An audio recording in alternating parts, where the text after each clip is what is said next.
Jordan. Thank you, Mr. Chairman. Sunday, the Speaker of the United States House of Representatives called the President of the United States an imposter. Speaker of the House called the President an imposter.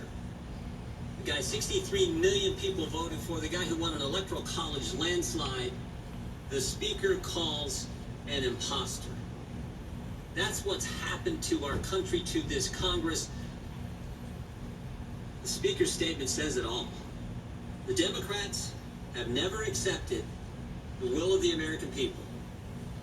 Democrats don't trust the American people. The American people wanted to send someone to this town who was willing to shake it up a bit. They don't trust that. And they have tried to do everything they can to undo what the American people decided on November 8th, 2016. They've been out to get the president since the day he was elected. The whistleblower's lawyer, the whistleblower's legal team said this. January 30th, 2017. President been in office about a week. Coup has started. First of many steps. Next sentence. Impeachment will follow ultimately. I guess we're in the final step. Started 3.5 years ago. Congressman Tlaib started this Congress. First day of Congress said, impeach the president. Representative Green said, if we don't impeach him, the president's going to win re-election. We got to do it. Most importantly, 5 Democrat members of this committee voted to move forward with impeachment before the phone call ever happened. The truth is, the attacks actually started before the inauguration, even before the election. The ranking member talked about this, his opening statement, July 2016. FBI opens an investigation, so-called Trump-Russia coordination collusion, which was never there.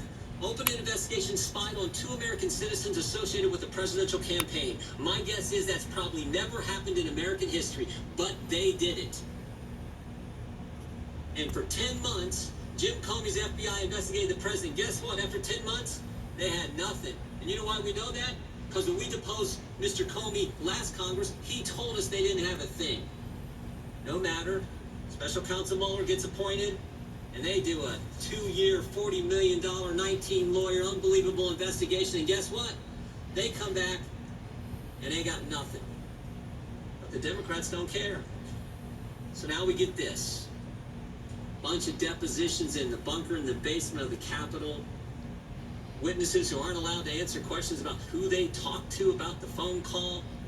We get this. All based on some anonymous whistleblower. No first-hand knowledge. Bias against the president. These facts have never changed. We learned these right away. Who worked with Vice President Biden. Who wrote a memo the day after somebody talked to him about the call. Awaited 18 days to file a complaint. 18 days to file a complaint. What do you do in those 18 days? We all know. Ran off and talked with chairmanship staff. And then hired the legal team that I just talked about. One of the steps in the whole impeachment coup, as his legal team has said.